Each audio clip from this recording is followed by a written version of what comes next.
Magandang araw kaibigan! Tuloy po kayo sa Felicidad's Channel.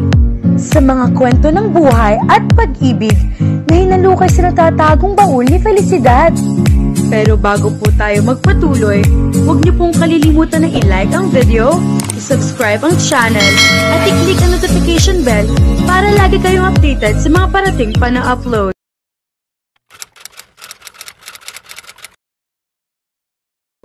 Hindi makatulog si Kevin Solomon. Ang mga pangyayari sa nagdaang mga buwan ay nagdala ng hamon sa personal na buhay niya na hinarap niya ng walang pag-aalinlangan. Matagal na niyang inalis sa buhay niya ang mga walang katuturang bagay. Sa halip ay nakatuon siya sa kung ano ang may kabuluhan. Pinagsikapan niyang mabuti ang lahat upang makamtan ang estado niya sa buhay ngayon. Isinantabi na niya ang pribado niyang buhay.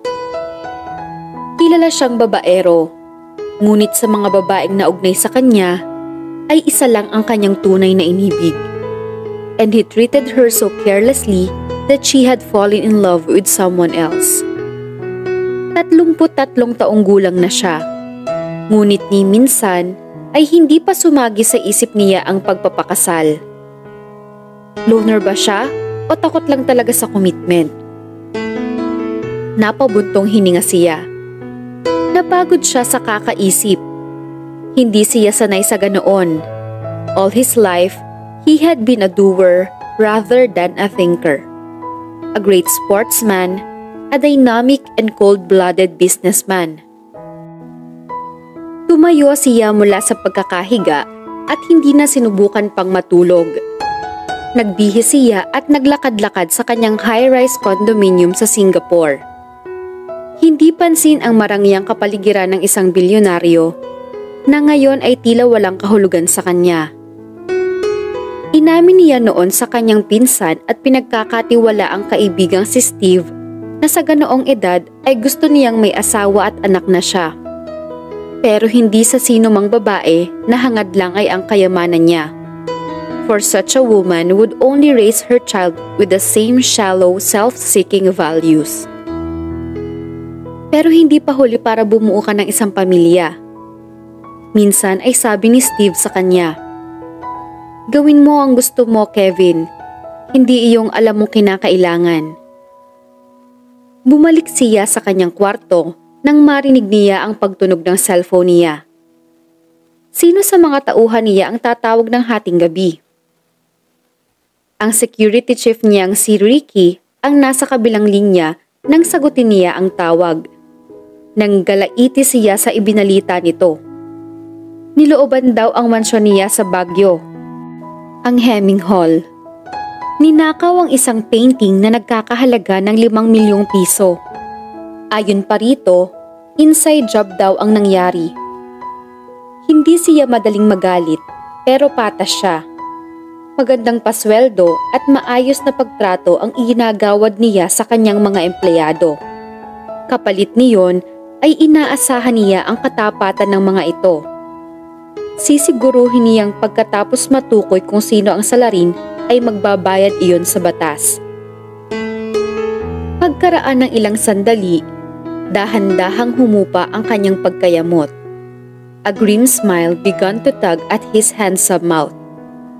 Naisip niyang kailangan niyang pumunta sa kanyang pre-American colonial mansion sa Baguio para siya mismo ang umasikaso sa mga kaganapan doon. Doon ay tiyak na makikita uli niya ang Maria Clara ng kanyang kwadra, ang babaeng nangangalaga sa kanyang mga kabayo, ang babaeng kaiba sa lahat ng mga nakilala niya. Isang dinner date lang ang babaeng iyon ay history na agad siya. Rejected offhand by a woman for the first time in his life, and he still had no idea why. Para sa kanya, ang babaeng iyon ay laging mananatiling misteryo at pagsubok. Naniniwala si Jane na dapat ay inaalagaan ang mga hayop. Hindi niya maatim ang pagdurusa ng mga hayop kaya siya nag-aral upang maging isang veterinary surgeon. At ng araw na iyon, ay ginagamot niya ang isang aso, habang patuloy na nakikipag-usap kay Casey, ang katuwang niya tuwing weekends. Kumusta siya? Nag-aalalang tanong ng estudyanteng volunteer habang pinanonood nito ang ginagawa niya. Nilingon niya ang dalagita. Matandang aso na kasi, pero alam kong okay pa siya. Magiging maayos din siya pagkatapos kong magamot ang mga sugat niya at pakainin siya. Iba-iba ang mga asong nailigtas niya. Mayroong mga matanda, may kapansanan, at may problema sa ugali. Kadalasang binabalewala na ng mga tao ang mga ganoong aso. Noong nagsisimula pa lang siya ay nagtrabaho siya sa isang klinik sa Baguio at nakitira din doon. Pero nang gawing formal na opisina ang klinik, ay kinailangan niyang lumipat.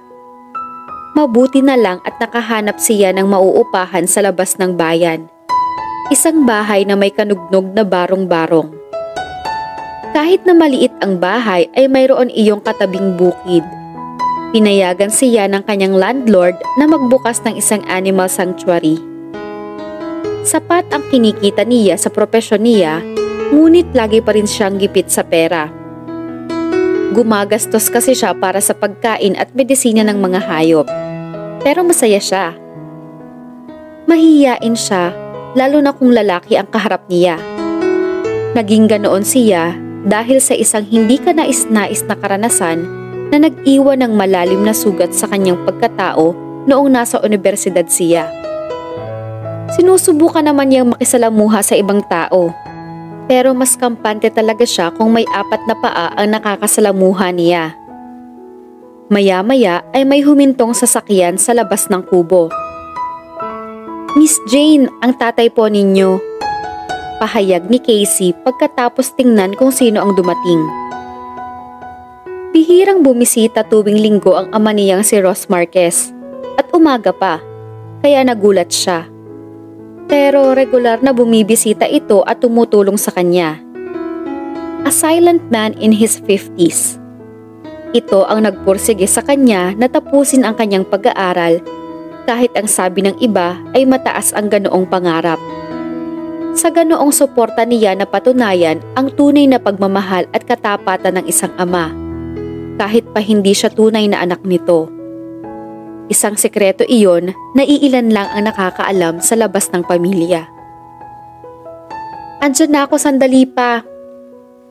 Bungad niya nang marinig niyang nakapasok na ang kanyang ama sa kubo. "Napadalaw po kayo?" "Kailangan kitang makausap, anak. Alam kong magsisimba ka mamaya at may duty ka pa sa gabi." Sabi nito na may kakaibang bigat sa tono ng boses. Natigilan siya at napakunot noon nang makitang tila binagsakan ito ng mundo. "Ano nangyari pa?" tanong agad niya. Huling nakita niya ang ganoong ekspresyon nito noong malaman nitong may cancer ang kanyang ina. "Tapusin mo na muna ang ginagawa mo." Pinilit niyang supilin ang namumuong takot sa kanyang dibdib. Bumalik ba ang cancer ng kanyang ina? "Hintayin niyo po ako sa loob ng bahay. Sandali na lang po ito," sabi niya at nagbadali sa ginagawa. Pagkatapos pakainin ang aso, naghugas siya ng mga kamay at dumiretso sa kusina kung saan nakaupo at naghihintay ang kanyang ama. "Anong problema pa?" agad na tanong niya rito. Nag-angat ito ng mukha. Ang mga mata nito ay parang sa batang may nagawang kasalanan. "May nagawa akong katangahan. Sobrang katangahan. Pasensya ka na, anak, kung sa'yo ko ibinubuhos ang problemang ito. Hindi ko pa kasi kayang sabihin ito sa mama mo. Nag-aalala ako. Baka makaapekto sa kanya." Naisip niya na baka exaggerated lang ito dahil hindi niya lubos maisip na kaya nitong gumawa ng mali. Malumanay na tao ito. Walang masamang bisyo at nirerespeto sa kanilang lugar. Umiling-iling ito. Nagsimula ang lahat nang manghiram ako ng malaking halaga sa maling mga tao. Nanlaki ang mata niya sa sinabi nito. "Pera ang problema? Nangutang kayo?" Huminga ito ng malalim. Panimula pa lang iyon. Naaalala mo ba yung bakasyon namin ng mama mo pagkatapos niyang magpagamot? Tumango siya. Naaalala niya ang cruise ng mga ito. Holiday of a lifetime ng mga ito kumbaga. Pero alam niyang kulang ang kinikita ng mga ito para sa ganoong kagarbong bakasyon.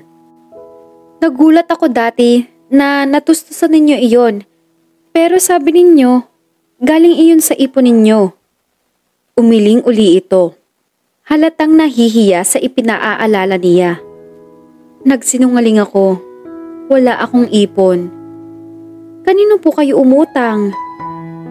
Sa kapatid ng mama mo, kay Sunny. Pag-amin nito, puno ng panlulumo at panghihina ng loob ang anyo. Pero loan shark si Tito Sunny. Alam niyo naman yun. Ang pamilya ni Mama ay walang mabuting ginagawa. Kayo mismo ang nagsasabing huwag makisalamuha sa kanila. Paalala niya rito. Paano niyo nagawang umutang sa kanya? Tinanggihan ako ng bangko. Kaya wala na akong ibang mapagpilian kundi si Sunny. Sinabi naman niya na hihintayin niya ang bayad. Naaawa rin kasi siya sa nangyari sa mama mo. Maunawain at makatwiran siya. Paliwanag nito. Pero ngayon, ang dalawang anak niya na ang namamahala sa negosyo. Iba sa tatay nila sina Jason at Mark. At kakaiba rin ang pagtrato nila sa mga may utang sa kanila. Napabuntong hininga siya. Nag-iisip siya kung paano niya ito matutulungan kung ganoong wala rin siyang ipon. Sinisi niya ang sarili. Malaki ang kinikita niya, ngunit hindi man lang siya makatulong. Naisip niya na baka pwedeng siyang umutang sa bangko. Lumaki nang lumaki ang utang ko dahil sa interes. At ilang buwan na akong araw-araw na binabalaan ng dalawa. Pagpapatuloy nito. Pinupuntahan ako habang nasa trabaho, tinatawagan gabi-gabi. Hirap na hirap akong itago ito sa mama mo. Gusto ko nang mawala sa balikat ko ang magkapatid na iyon. Kaya nang alokin nila ako ng isang kasunduan. Kasunduan? Anong kasunduan? Naguguluhang tanong niya rito. Isa akong hangal. Ang sabi nila, babaliwalain nila ang utang ko kung tutulungan ko sila. Binalot ng panibagong takot at pagsisisi ang mukha nito. Anong tulong ang hiniling nila? Gusto nilang makapasok sa Hemming Hall at manguha ng litrato, photoshoot daw, para ibenta sa isang magazine, iyong tulad ng mga binabasa ng mama mo. Pinagmamayabang pa nga ni Jason na magaling siyang photographer. Tapos, sabi ni Mark, may kalakihan daw ang halaga ng mga litrato. Wala akong nakitang masama roon. Walang masama? Mariing ulit niya. Nagpapasok po kayo ng mga estranghero sa bahay ng pinagtatrabahuhan ninyo. Hindi ko ikakaila na hindi iyon magugustuhan ni Mr. Solomon. Alam kong pinahahalagahan niya ang pribadong buhay niya. Malungkot na sabi nito. Pero naisip ko, at dito ako maling-mali, na walang makakaalam na pinapasok ko sina Jason at Mark sa mansyon. Pinagtagni-tagni niya ang mga detalye sa isip niya at napalubog siya sa kinauupuan. No! Ang nangyaring nakawan sa mansyon? Kasabwat kayo sa pagnanakaw ng painting? Hindi makapaniwalang tanong niya rito. Noong gabing iyon ko ibinigay sa dalawa ang security access code at keycard ng bahay. Tila nanlulumong sabi nito. Buo ang tiwala ko na kukuha lang sila ng mga litrato, Jane. Hindi ko inakalang magagawa nilang magnakaw. Lahat pala ay planado at ako ang tanga na nagpauto sa kanila. Kailangan ninyong pumunta sa pulis. Pahiyaw na sabi niya. Sabihin niyo o nalalaman niyo pa. Di na kailangan. Alam kong pupuntahan ako ng mga pulis. Malungkot na sabi nito. Napag-alaman ko kagabi na kayang malaman ang security system ni Mr. Solomon kung sino ang nagbukas at nagpatay ng alarm ng mansyon. Hindi maglalaon, malalaman ni boss na ako iyon. Pinigilan niya ang sariling manginig sa takot. Walang dudang nilinlang nga ng mga pinsan niya ang kanyang ama. Sinadya ng mga ito na takutin ang papa niya tungkol sa utang, hanggang sa maialok ang proposisyon na makapasok sa mansyon. At naniwala naman ang papa niya. Alam niya na may pagka-ignorante sa mundo ang kanyang ama. Hindi ito nakapagtapos ng pag-aaral at handyman lamang sa Hemming Hall. Kagagawan ba ni na Jason at Mark ang pagnanakaw?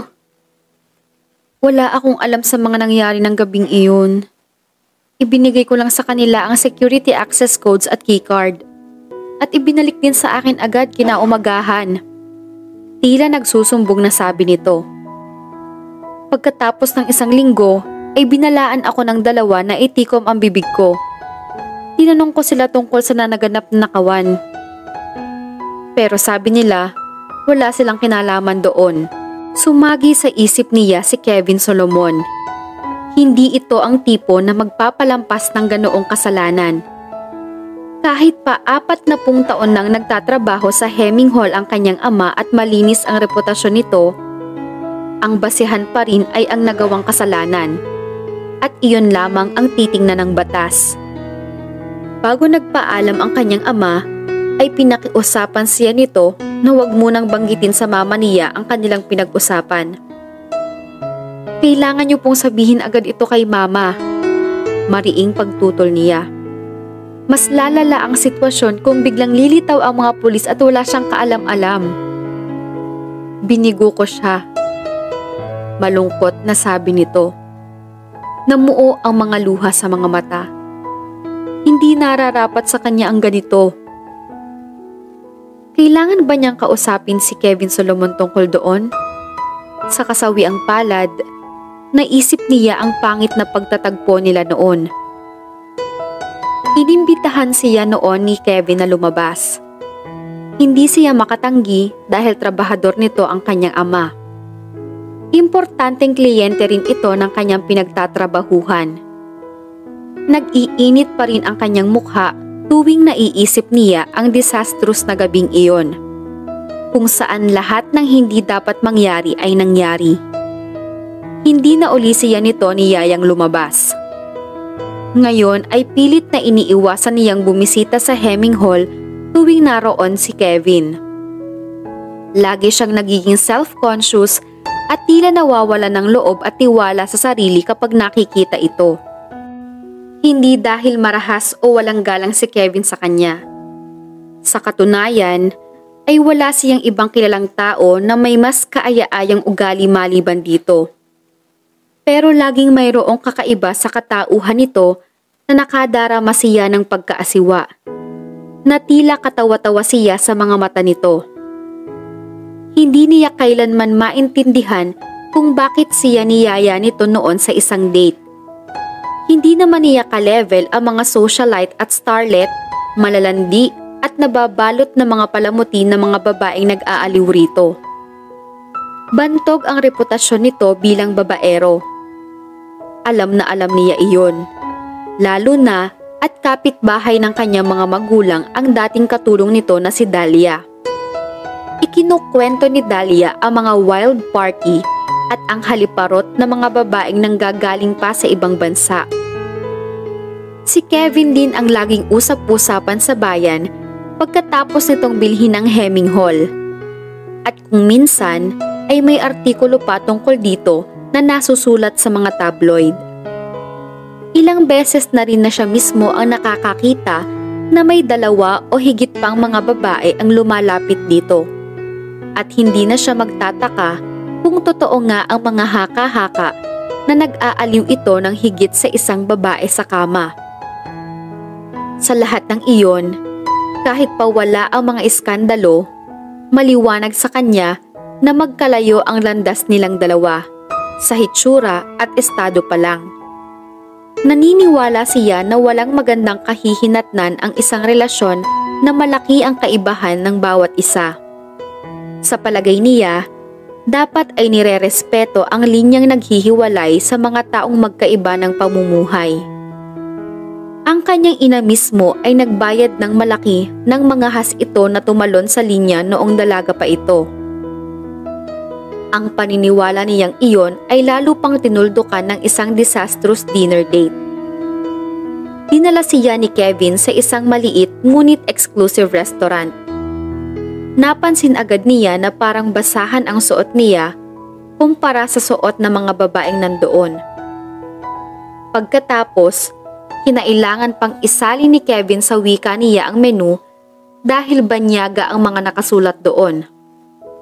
Habang kumakain, lalo siyang napuno ng hiya sa pilit na pagbuno niya kung alin sa mga kubyertos ang nararapat na gamitin sa bawat pagkain. Sa lahat-lahat ng iyon, ang naging pinaka-highlight ng gabi ay ang pag-anyaya ni Kevin sa kanya na palipasin ang gabi na kasama ito. Pagkatapos siyang halikan nito. Hindi niya nagustuhan ang ginawa nitong iyon. Pakiramdam niya ay nalapastangan ang kanyang pagkatao. Inaakala ba nitong cheap siya at madaling makuha ng isang lalaking halos hindi niya kilala? Alright, so the kiss had been spectacular. Pero ang nakakahilong sexualidad na ipinamalas nito ang nagpabalik sa kanya sa katinoan. She had far too much self-respect and common sense to plunge into an affair with an impossibly wealthy womanizer. Alam niyang magdudulot lang iyon sa kanya ng paghihinagpis, tulad ng nakita niya sa sarili niyang pamilya. Kahit noon pa man, ay isinuko na niya ang pakikipag-date para sa mas tahimik na buhay. Isa lang ang kanyang pinagsisisihan sa ganoong pamumuhay. Minsan na siyang nangarap na maging ina at magkaroon ng sariling anak. Ngayon, ilang buwan na lang ay magtatatlumput-isang taon na siya at natatakot siyang baka hindi na matupad ang pangarap na iyon. Mga alagang hayop ang naging kapalit ng isang sanggol. Naisip na rin niyang maging single parent na lang. Pero kahit sa sarili niya ay wala siyang panahon. At naniniwala siyang kailangan pa ring may father figure ang isang bata. Nang sumunod na gabi, hindi makatulog si Jane sa pag-aalala sa kanyang ama. Hindi tumawag ang kanyang ina. Sobrang malapit siya sa kanyang ina kaya tila kinurot ang kanyang puso nang maisip niya ang magiging reaksyon nito kapag narinig ang balita. Hindi siya sigurado kung may maitutulong kung sakaling personal niyang kausapin si Kevin Solomon. Pero kailangan niyang subukan iyon para sa kanyang ama. Alam niyang dumating na si Kevin sa Baguio. Martes siya nakaschedule mag-check up sa mga kabayo ng Hemming Hall. Kasama niya ang kanyang mga aso sa pagpunta roon. Isang aso na 3 ang paa at isa ang mata dahil sa aksidente, isang nakakatulog na lang bigla kung saan-saan, at isang nababalisa kapag hindi siya nakikita. Napangiti si Kevin nang makita ang kakaibang mga aso. Alam niyang nasa paligid lang si Jane. Hindi alintana ang paglapit ng head groom niyang si Peter. Napatitig siya sa isang figura na naghahalongkat sa veterinary bag nito. Isang sulyap lang kay Jane ay nakadarama na siya ng kakaibang kasiyahan. Ang pinong balat ng kanyang Maria Clara ay parang krema sa kaputian. She had strong but delicate features and the luscious Cupid's bow mouth. Ang lalo pang nagpatingkad sa kagandahang iyon ay ang maningning na mga mata at ang itim at kulot na mahabang buhok nito na laging nakapusod. At kahit hindi ito gumagamit ng anumang palamuti sa katawan, lumulutang pa rin ang nakakaakit na kaanyuan nito. Naka-jacket at nakabota ito. Ito ang kabaligtaran ng tipo niyang mga babae. Kahit ganoon, tila may humahatak pa rin sa kanya patungo rito. Hindi kaya dahil tinanggihan siya nito noon? Na kahit pa ganoon ang nangyari, alam niya na may pagtingin din ito sa kanya? Napansin niya iyon noong dinner date nila. Panay ang pag-iwas nito na magtagpo ang kanilang mga mata at lagi itong dumidistansya. Maaaring lalaki ang dahilan ng pagkamuhi nito sa kalalakihan, o may problema ito sa pakikipagrelasyon. Naisip niya na kung tatanggalin nito ang jacket at bota, she would be pure perfection. Pambihira. Hindi niya estilo ang magnasa mula sa malayo. Hindi naman niya tipo ang babaeng ito. Lalo at tila pilit nitong iniignora ang presensya niya. Namanhid si Jane nang maramdaman niyang nasa malapit lang si Kevin Solomon. Habang nag-aasikaso ng mga hayop, narinig niya kanina ang pagdating ng Ferrari nito. Ito lang ang nagmamaneho ng isang sports car sa bayan nilang malubak ang daan.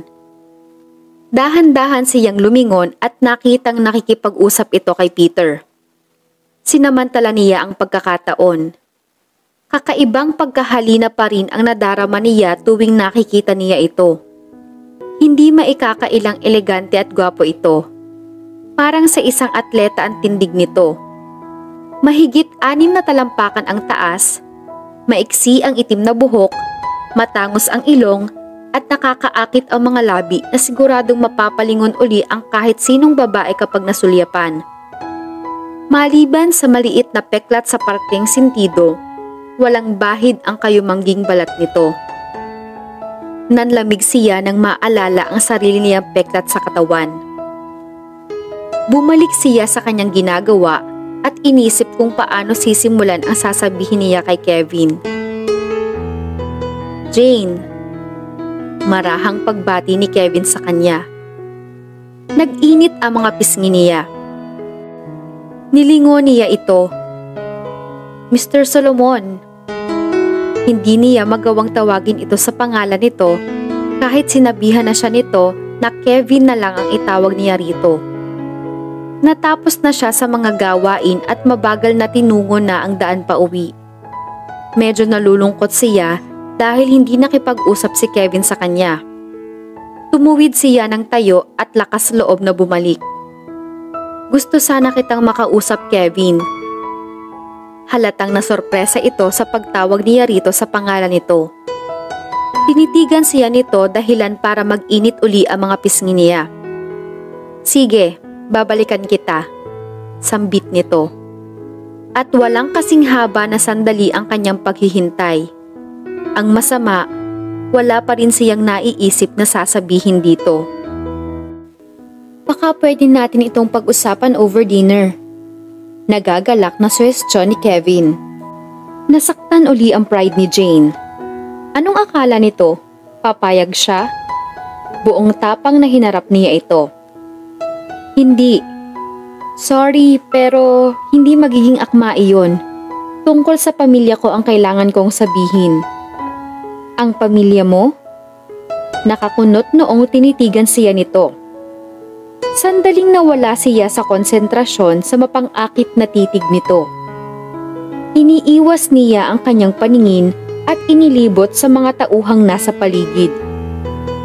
Kung pwede sana, sa ibang lugar tayo mag-usap. Sige, doon tayo sa loob ng bahay. Anito.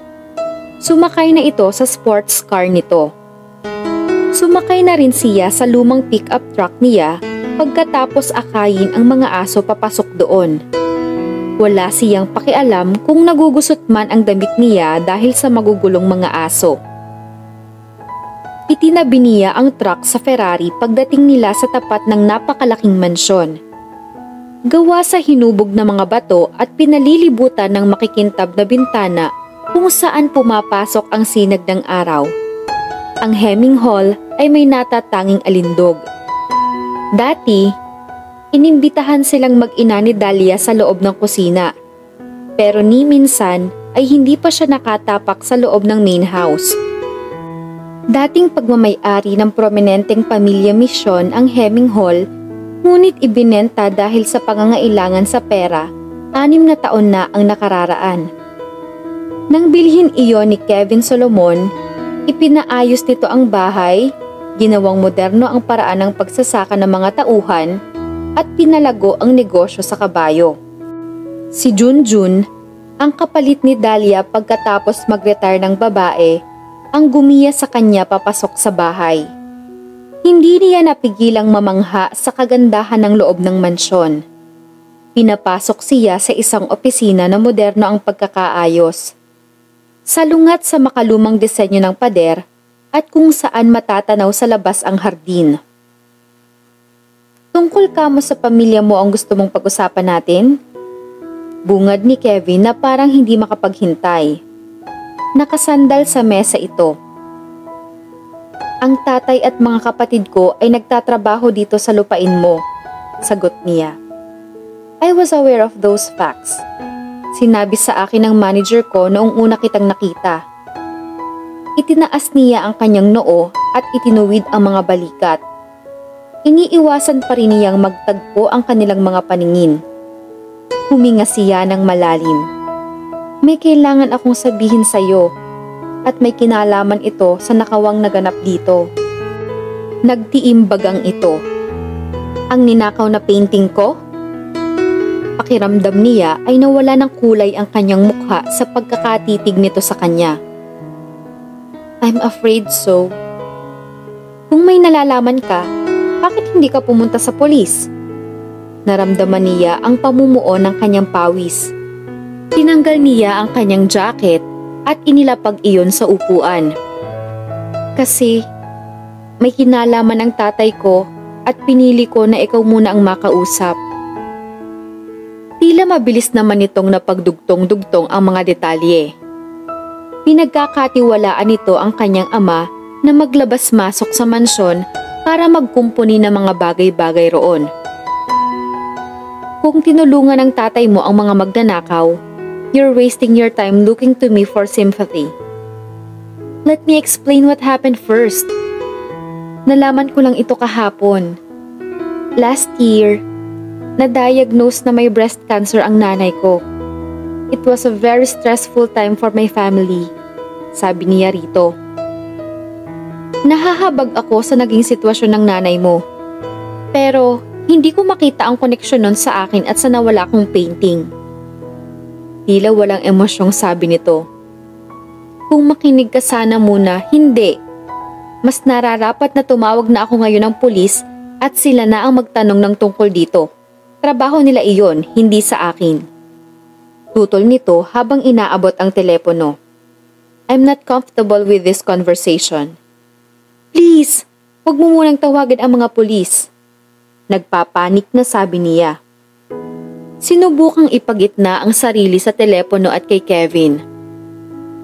Hayaan mo sana akong magpaliwanag muna. Get on with the explanation then. Anito na inangat ang telepono. Ang mga mata ay puno ng pagdududa. Isinalaysay niya ang tungkol sa pagbabakasyon ng kanyang mga magulang at kung saan kinuha ang pera na ginamit doon. Inilarawan niya rito ang ugali ng kanyang tiyuhin, ang pagpapabalik-balik nito sa kulungan at ang uri ng pamumuhay ng pamilya sa side ng kanyang ina. Ipinaliwanag din niya ang pagkakadawit ng ama sa panlilinlang ng mga pinsan niya. Ang pamamahay na ito ay puno ng mahahalaga at mamahaling bagay. Sa tingin mo ba ay maniniwala ako na may taong ganon ka-estupido? Tila hindi napigilan ang sarili na sabi nito. I don't think my father's stupid. Naging desperado lang siya na mawala na ang utang at para din maprotektahan si mama. Paliwanag niya. Naniniwala akong talagang puntirya siya ng mga pinsan ko. Tila hindi naniniwala na sinuyod siya nito ng tingin. Hindi mahalaga sa akin kung nalinlang lang o hindi ang tatay mo. At ang pagkakasakit ng nanay mo at yung utang, wala akong kinalaman doon. Ang importante lang sa akin ay ang pagkawala ng painting ko. Unless, may alam ka kung paano ko mababawi iyon kung kanino. Unfortunately, wala akong alam at ganoon din ang tatay ko. Hanggang pagbibigay lang ng security access code at keycard ang kinalaman niya ng gabing iyon. Kaya nga may kasalanan din siya tulad ng ibang tao na nakikipagsabwatan sa mga magnanakaw, sabi nito. Hindi niya alam na may mangyayaring nakawan. Tapat siyang tao at hindi magnanakaw. Ang isang tapat na tao ay hindi magpapapasok ng ganoong mga tao sa bahay ko. Bakit mo ba ako nilapitan? Anong inaasahan mo sa akin? Natanggapin mong inosente ang tatay ko dahil wala talaga siyang kinalaman. Pero mga salita mo lang yan. Hindi sana mangyayari ang lahat ng ito kung naging karapat-dapat ang ama mo sa responsibilidad na ibinigay sa kanya. Sana pakinggan mo ako. Hindi masamang tao ang tatay ko at siya mismo ay nalulungkot sa naidulot sa iyo ng katangahan. Foolishness is far too kind a description for what I regard as a gross betrayal of trust. Putol nito sa sinasabi niya. Tatanungin uli kita, anong inaasahan mo sa pagpunta rito para kausapin mo ako ng ganito? Tinitigan niya ito, nakikiusap ang tingin. Gusto kong masiguro na maririnig mo ang buong katotohanan kung ano talaga ang nangyari. Pinukol siya nito ng masungit na tingin at saka marahas na humalakhak. At ano sa palagay mo ang makukuha mo? A full pardon for your father just because I find you attractive? Ganun ba yun kaya kinakausap mo ako? Nagliyab ang bilugang mukha niya na para siyang sinampal nito. Of course, it's not. Eh di sabihin mo kung ano talaga ito. Oo nga at pinagnanasahan ko ang katawan mo. Pero hindi sapat iyon para patawarin ang kasalanang nagawa sa akin o bayaran ang nawala kong painting na milyones ang halaga. Hindi makapaniwalang napatitig siya rito. Anong klase kang tao? Hindi ko inaalok ang katawan ko. Gulat na bulalas niya. Mali ang iniisip mo. Mabuti kung ganon.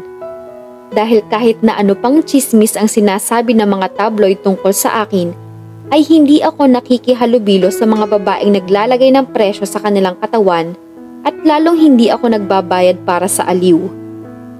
Mahinahong pahayag nito na parang kumukot siya sa kanyang pagkapahiya. Hindi ako nag-aalok sa iyo ng ganon, ulit niya. Tinaasan siya nito ng isang kilay na parang nangungutya pa rin. Parang ang sinasabi mo babaliwalain ko na lang ang kasalanan ng tatay mo na ng ganoon na lang? Diba, tamang-tama ang ganito kabigat na sitwasyon para magkaroon ng kasunduan? Kasunduan? Para ka na rin ang mga pinsan ko. Marumi ang utak mo. Aniya, saka marahas na kinuha ang jacket niya at tila makikipaglaban na isinuot iyon. For your information, patuloy niya nang may pagmamayabang sa tono. Sex isn't something I would treat like currency or a takeaway meal. In fact, I'm delighted to hear it. I'm a virgin. Nasobrahan yata ang pagpapakatotoo niya. Napako siya sa kinatatayuan. Not that has any relevance when I wasn't offering you sex anyway. Binilisan niya ang pagsasalita. Nagbabaka sakaling matabunan niyon ang kanyang ibinunyag. Pero aaminin ko, gagawin ko kahit na ano, mapawalang sala lang ang tatay ko. I'm desperate. Nang mag-angat siya ng mukha, ay nakita niyang nakatitig ito sa kanya na parang hindi makapaniwala. A virgin? Imposible sa edad mo. Ikinuyom niya ang kanyang mga kamay sa loob ng kanyang mga bulsa. Hindi ko ikinahihiya iyon. Hindi ko pa nakikilala ang tamang lalaki at walang problema sa akin iyon, sabi niya. Please, ano ba ang pwede kong sabihin sa iyo o gawin para magbago ang isip mo? Nagpapanik na siya. Hindi niya inakalang magmamatigas ito kahit pa ikinuwento na niya ang tungkol sa sakit ng kanyang ina o ang katangahan ng kanyang ama. Para siyang bumangga sa pader. Namuo ang mga luha sa kanyang mga mata. Promise you'll think over what I've told you, pursigidong sabi niya. Mabait ang tatay ko. Hindi ko minamaliit ang naging kawalan mo. Pero sana, huwag mong sirain ang isang buhay. Di ko hinahayaang hindi napaparusahan ang may kasalanan. An eye for an eye, a tooth for a tooth. Mariing pahayag nito. Please. Nakikiusap na ulit niya habang nakatayo sa pintuan. Binuksan nito ang pinto para sa paglabas niya, displaying his effortless courtesy that came naturally.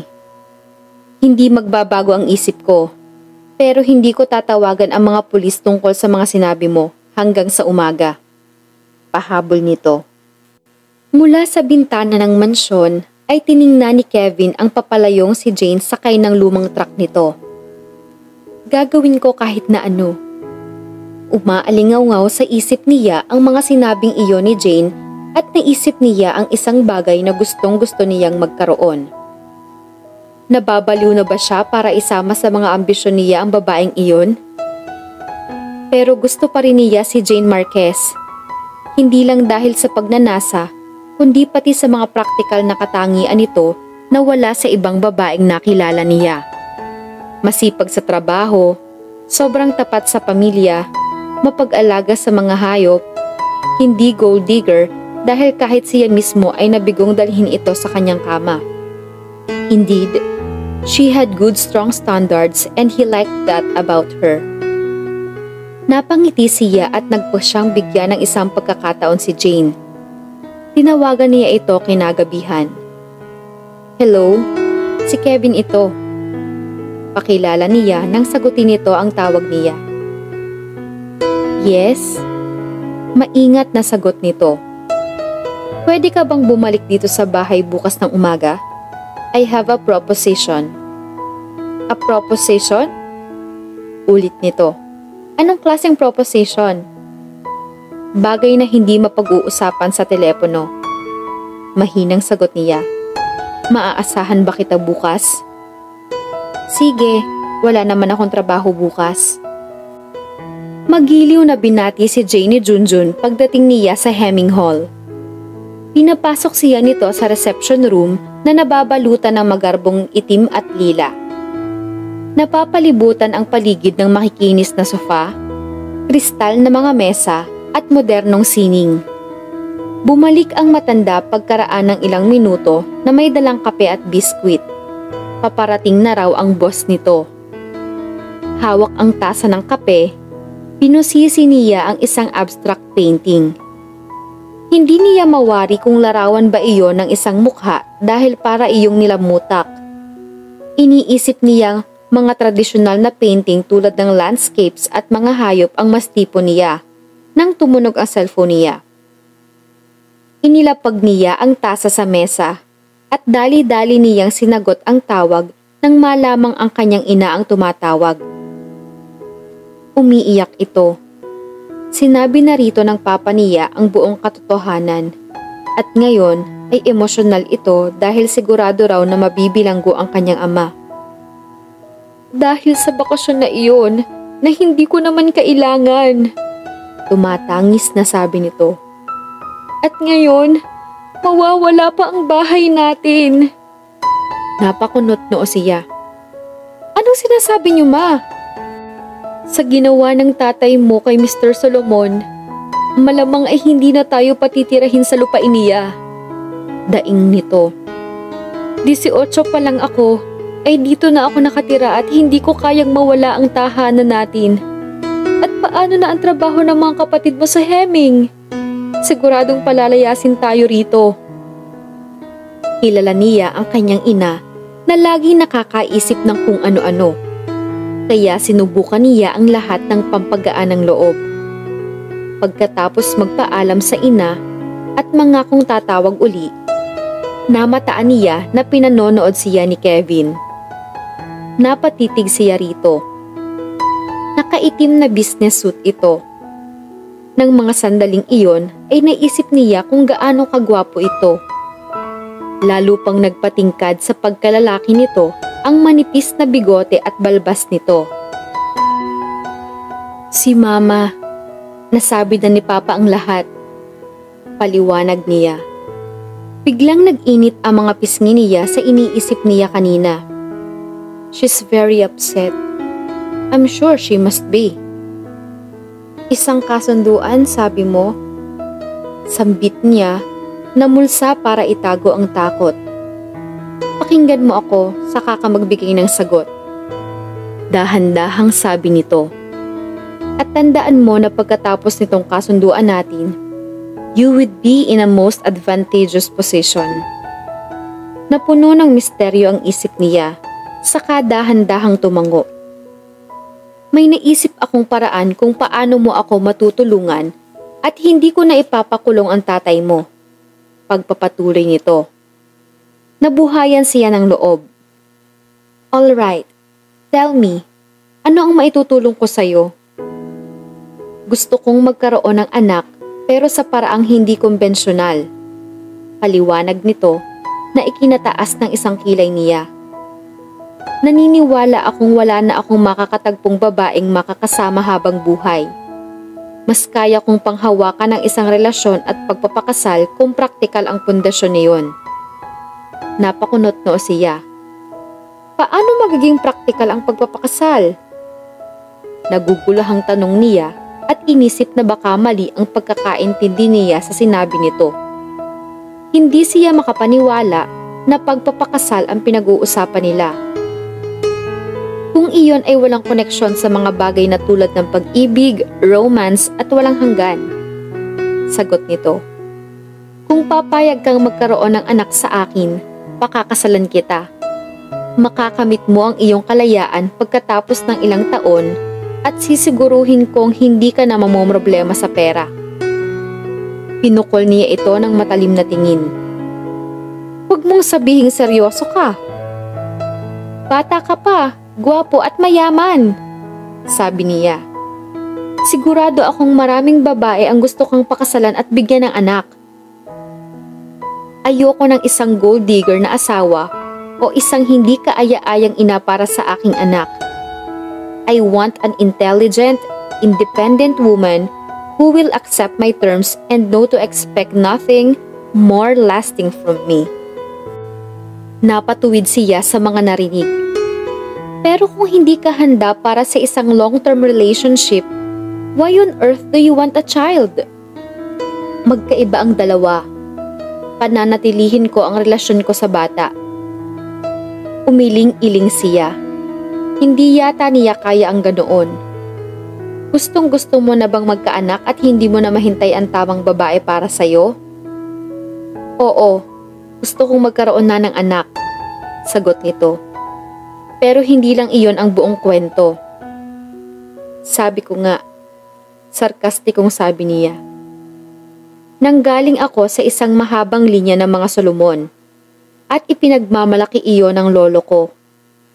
Ibinuhos niya ang kanyang buhay sa pagsisiyasat sa ninuno namin. Unfortunately for me, ipamamana lamang ng lolo ko ang kanyang Tuscan estate sa Italy kung magkakaroon ako ng anak. Hindi mahalaga kung babae o lalaki, basta kailangan ko ng anak para mapasa akin ang family home. Mahigpit at ang kitid naman ang isip ng lolo mo, sambit niya. Ang ibig kong sabihin, paano kung bakla ka pala? O kaya ay hindi interesadong magkaroon ng anak? Pero hindi ako bakla, tugon nito. At para sa akin, isang proyekto ito na kayang tuparin. Ang pagkakaroon ng isang anak ay proyekto? Naguguluhang ulit niya. Tila nagkakaisa ang kanilang hangarin na magkaroon ng anak.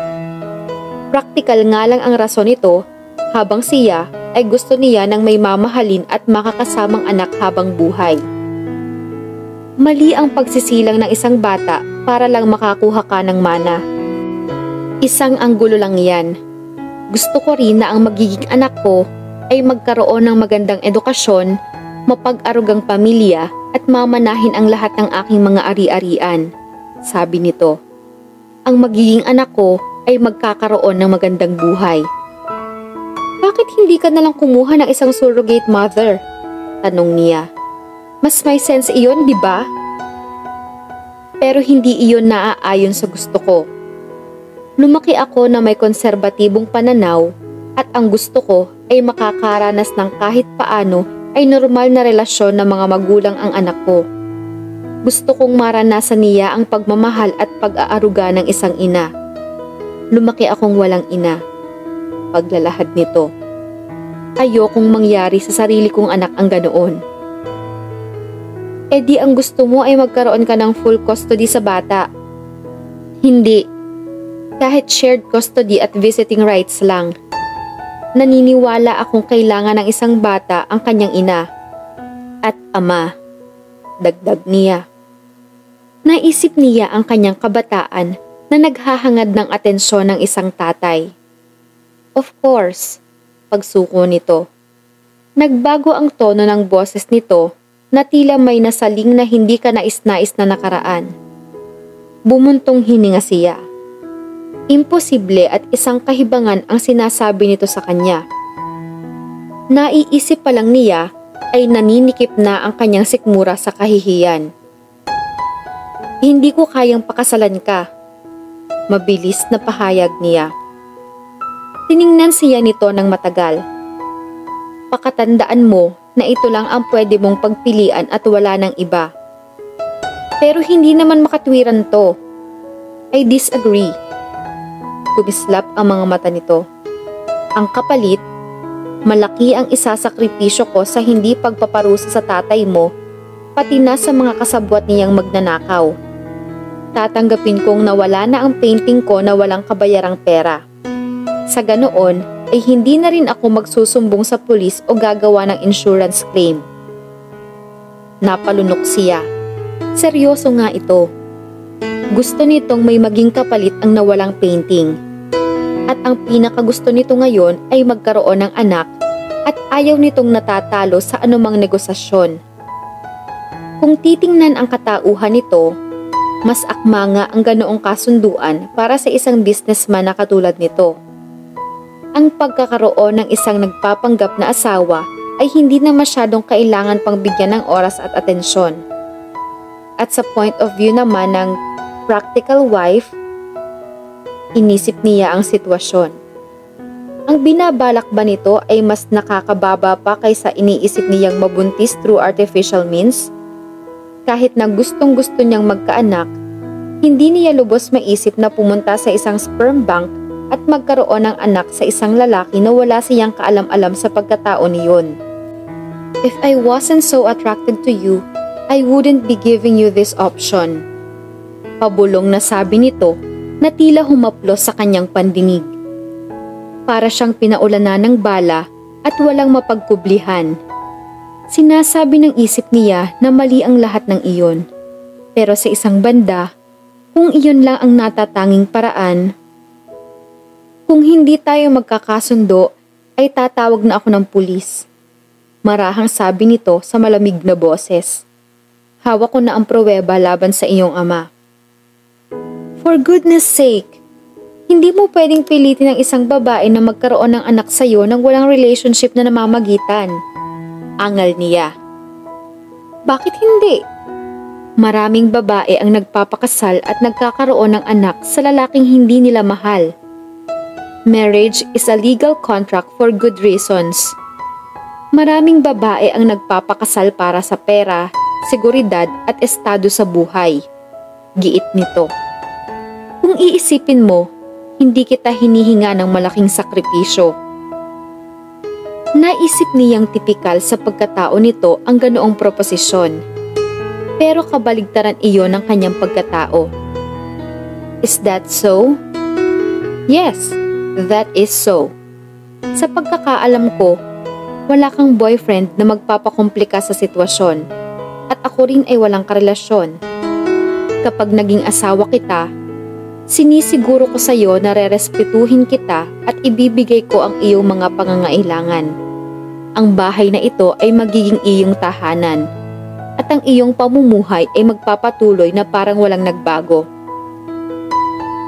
Inisip niya na nasa kama niya si Kevin habang patuloy ang buhay. Pero pinipigilan pa rin niya ang sarili na magdesisyon ng ora-orada.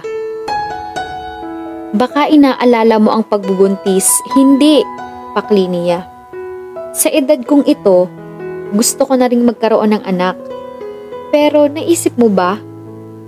Pakakasalan mo nga ako, pero paano kung hindi pala ako mabubuntis? Iyan ay kapalaran at tatanggapin ko iyon. Anito.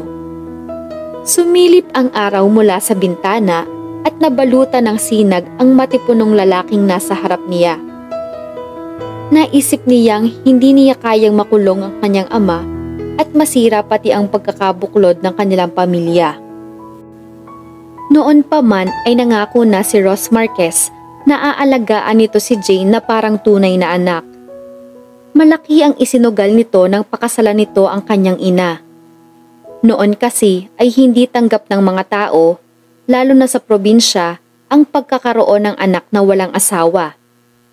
Naisip niya na sa mga sitwasyong walang kasiguruhan, para makausad ay kailangang ipikit ang mga mata at tumalon sa dilim. "Alright, I'll do it!" Pasigaw na sabi niya kasama ng paghinga at hinayaan ang sarili na tanggapin ang kasunduan. Gumuhit ang ngiti sa mga labi ni Kevin. "Hindi mo ito pagsisisihan." Paniniguro nito. Inabot ang kanyang kamay at pinisil iyon. Dahan-dahan nitong binitawan iyon, dahilan para mahaplos nito ang linya ng peklat sa likod ng kanyang palad. Ano ang nangyari dito? Bumilis ang pintig ng puso niya. Aksidente noon, aniya. "Parang malala ang nangyari dito," sabi nito. Hindi niya hinayaan ang sarili na mabalot ng masamang nakaraan. Bagkus ay nag-focus siya sa hinaharap, sa napipintong pagpapakasal nila. "Sasabihan ko na ang staff ko para maumpisahan na ang wedding arrangements," imporma nito sa kanya. "Nagmamadali ka yata." "Oo naman, I wouldn't want you to change your mind, Piccola Mia," sabi nito sa kanya. Mula sa Italia ang blood lineage nito. Nakapag-aral din ito sa Italia at namalagi roon ng ilang taon, kaya dala-dala pa rin ito ang mga karaniwang katagang Italiano. Hinawi nito ang buhok niya na naipit sa bandang leeg niya nang magsuot siya ng jacket. "Aabangan kong makita na nakalugay ang buhok mo," anito. Bahagya siyang napaurong. Hinaplos naman ito ang pisngi niya. "Magiging asawa na kita. Dapat masanay ka na sa hawak ko." "At paano ko naman gagawin yun?" tanong niya. Kinuha nito ang isa niyang kamay at dahan-dahan siyang kinabig. Para siyang binuhusan ng yelo. "Hahalikan lang kita," pabulong na sabi nito. "No. We have to start somewhere, Piccola Mia." Napaurong na naman siya nang bitiwan siya nito. Para siyang nawawala ng balanse.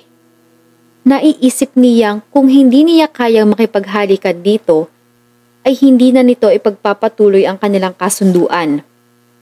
Marahan itong tumawa sa panunukso nito. Ipinaaalala niya sa sarili na wala siyang dapat ikatakot dito. Pero dinig na dinig niya ang malalakas na pintig ng kanyang puso. "May mga bagay na magaling ako," anito. "At isa ito sa mga yon, Piccola Mia." Bago pa siya makahuma, ay dumapo na ang mga labi nito sa mga labi niya. Habang nananatili ang mainit na mga labi nito sa mga labi niya, ang kanyang puso ay parang tatalon palabas ng kanyang dibdib. Hindi niya napigilan ang pagbuka ng kanyang mga labi. "That's enough." Aniyang itinulak ito palayo sa kanya. Hindi niya maintindihan kung bakit nagugustuhan niya ang pakiramdam ng paglalapat ng kanilang mga labi. "Hindi. Simula pa lang ito," sabi nito. "This wedding you mentioned," pilit na binago niya ang usapan. "Kailan ito magaganap?" "Kapag naayos na ang lahat. It will be a proper wedding," pahayag nito. "With the dress, the big guest list, the whole bridal show." "Kailangan pa ba yun?" tanong niya. At napakurap nang ma-imagine niya ang sarili bilang isang bride at haharap sa maraming panauhin. Oo, kailangan iyon para mukhang normal ang kasal. Oh my goodness!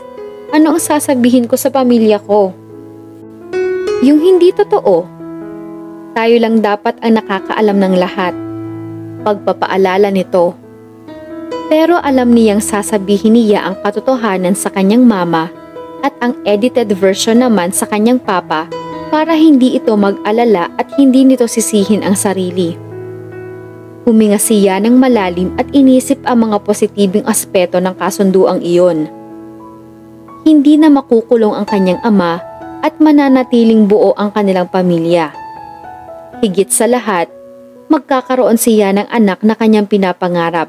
Ikakasal pa siya. Ano naman kung isa iyong proyekto at hindi totoong kasal? Ipinaalala niya sa sarili na hindi laging pag-ibig ang dahilan ng pagpapakasal ng isang babae. Bakit ako ang pinili mo para dito? Bigla niyang naitanong kay Kevin. Tinitigan siya nito. Tanungin mo ako uli sa gabi ng ating kasal. I like the dress with the full skirt best. Ulit ni Jane. Hindi niya pinansin ang pagtaas ng isang kilay ni Melay, ang hip fashion designer na kinuha ni Kevin para sa tip-to-toe makeover niya. Mas bagay sa akin iyon, giit pa niya. Determinado siyang sundin ang desisyon niyang siya dapat ang pipili ng kanyang wedding gown. Ang ganda nga nun, anak. Masiglang pagsang-ayon ng kanyang ina. Well, kung gusto mo talaga ng maraming bling, marami talaga itong bling. Napabuntong hiningang sabi ni Melay. Iniladlad nito sa harap niya ang mga nagkalat na pearl at sequins sa napili niyang gown. Sa totoo lang, nagulat din siya sa napili niyang gown. Mas gusto kasi niya ang mga simple at plain na damit pero hindi niya mawari kung bakit na-inlove siya sa wedding gown na iyon. It looked so romantic na kahit pa ipinagpipilitan ni Melay ang isang simple and elegant satin column style gown ay hindi niya ito pinapansin. Sa loob-loob niya, okay lang naman na kahit sa wedding gown ay siya naman ang masusunod. Napaka-perfectionist kasi ni Kevin at inutusan siya nito na palitan niya ang buong wardrobe niya. Kahit labag sa kalooban niya, ay sinunod na lang niya ito kaysa pag-awayan pa nila ang napakaliit na bagay na iyon. Pagkatapos kasi na nangyari sa kanya noong college siya, ay iniwasan na niya ang pagsusuot ng mga damit na nakaka-attract ng atensyon at pinili na lang niyang maging simple. Ngunit hindi niya may pagkakailang napakabaduy ng taste niya ngayon kaya tinanggap na lang niya ang desisyon ng mapapangasawa. Hayun tuloy ang sinapit niya. A total transformation. Her uncontrollable dark brown waterfall of curls had been shaped and tamed and her brows plucked. In fairness, nag-improve ang hitsura niya. Pero hindi pa pala roon nagtatapos ang lahat. Makailang ulit pa siyang bumalik sa salon para magpa-wax, facial, manicure, pedicure at kung ano-ano pa. Hindi niya malaman kung may hangganan ba ang vanity sessions na iyon. Inaasar na nga siya ng mga dati niyang katrabaho sa klinik noon. Isa na raw siyang swan princess ngayon at hindi na ugly duckling. 3 linggo pa lang ang nakalilipas mula nang pumayag siyang magpakasal kay Kevin, pero agad nang nabago ang takbo ng buhay niya. Isa pa, sobrang pressured na siya sa nalalapit na kasal nila. 10 araw na lang at magpapaalam na siya sa pagiging single. Isang malaking diamond ring ang nakasuot sa palasing-singan niya ngayon at ipinaanunsyo pa sa newspaper ang tungkol sa engagement nila ni Kevin. Kaya naman, hindi na niya ikinagulat nang walang pahintulot na kinunan siya ng litrato ng isang photographer nang nagdaang hapon pagkatapos niyang magsagawa ng surgery sa kanyang klinik. Napailing na lang siya nang puntahan siya ng dati niyang katrabaho kaninang umaga at ipakita ang news kung saan naroon ang larawan niyang naka-laboratory gown at magulo pa ang buhok. Nakakatawa pa ang title ng artikulo na naka-capital letters lahat. The Fashionable Bride? Hindi niya iyon pinagtuunan ng pansin, ngunit agad siyang tinawagan ni Kevin upang mapag-usapan nila over lunch ang lumabas na news. Huwag kang mai-inlove kay Kevin. Payo ng mama niya nang ihatid niya ito sa bahay. ramdam niya ang pag-aalalanto. Baka kasi masaktan ka lang. Hindi mahuhulog ang loob ko sa kanya, ma. Diba, nagkasundo kaming ipapaanal agad namin ang kasal? Kampanteng tugon niya. Hindi niya mawari kung nagkamali ba siyang ipagtapat dito ang katotohanan sa likod ng pagpapakasal nila ni Kevin. Sinabi niya ang lahat sa ina, ngunit pinili niyang itago iyon sa papa niya. Sinabi na lang niya rito na sadyang inilihim nila ang relasyon nila ni Kevin. Mabuti at naniwala ito. Hindi mo masasabi yan. Kapag may anak na kayo, tiyak na mahihirapan kang iwan siya. Kilala kita, anak. Alam kong madali kang masaktan. Ma, magto-31 na ako at hindi ko pa naranasang umibig. Paalala niya rito. Iyon ay dahil natakot ka sa naging karanasan mo. Tila galit na naalala nito. Guwapo si Kevin. Hindi mo masasabing hindi ka mahuhulog sa kanya. Lalo na't magsasama kayo at titira sa isang bubong. Malinaw ang kasunduan namin, ma. Anak lang ang gusto niya at hindi asawa. Tugon niya. Bahagyang nag-init ang mga pisngi niya sa sinabi niyang iyon. Alam ko yun. It's a marriage of convenience. Gaya ng ginawa namin ng papa mo. Hindi ito gaya ng sa inyo ni papa. Protesta niya. Mahal ka ni papa kaya kanya pinakasalan. Kahit na hindi mo pa siya mahal noon. Ang sa amin ni Kevin ay kasunduan lang. Hindi ganoon kadaling paglaruan ang damdamin. Anito. Hindi pa rin kumbinsido sa katwiran niya. Pinagmasdan niya muna ito hanggang makapanhik sa teresa ng bahay bago niya muling ipinaandar ang kanyang pick-up truck. Dumiretso siya sa Hemming Hall upang puntahan si Kevin. Alam niyang kahit ganoon ang sinasabi ng kanyang ina, excited pa rin ito sa pagpapakasal niya sa isang gwapo, mayaman at maimpluwensyang lalaki. Ipinasok ni Jane ang kanyang pick-up truck sa public entrance ng malawak na park ng Hemming Hall. Sinadya iyong gawing public park ni Kevin at nilagyan ng artificial lake, playground at picnic spots para gumanda. Pinayagan din ito na mag-perform at magbigay aliw ang tenants sa mga namamasyal para sa dagdag kita. Mas marami pa yata itong nagagawa para sa komunidad kaysa sa lokal na gobyerno. And she was happy and proud of that fact. Ang lalaking kanyang pakakasalan ay may malasakit sa publiko. Mabilis ang tibok ng kanyang puso at halos habulin niya ang kanyang hininga. Bumaba siya ng pick-up at nagtungo sa loob ng Hemming Hall. Binabaha ang isip niya ng mga walang katapusang preparasyon sa nalalapit niyang kasal. Tiningnan niya ang kanyang singsing. Nakasuot pa rin iyon sa kanyang daliri. Maayos pa rin ang kanyang buhok at malinis pa rin ang suot niyang lace-edge gray blouse at black fit jeans na tinernohan niya ng high platform sandals. Natatawa siyang isipin na kulang na lang ay malalaking pearls para mas maging ladylike ang kanyang dating. Kaninang umaga ay halos hindi niya nakilala ang sarili sa salamin. Ang pagpapakasal kay Kevin ay parang panibago at demanding na trabaho. Iba ang mga patakaran sa dati niyang nakagawian. Jane! Bati nito sa kanya pagdating niya sa lounge kung saan ito naghihintay. Napamaang siya nang magtagpo ang kanilang mga mata. Naalala niya ang mainit na halik nito.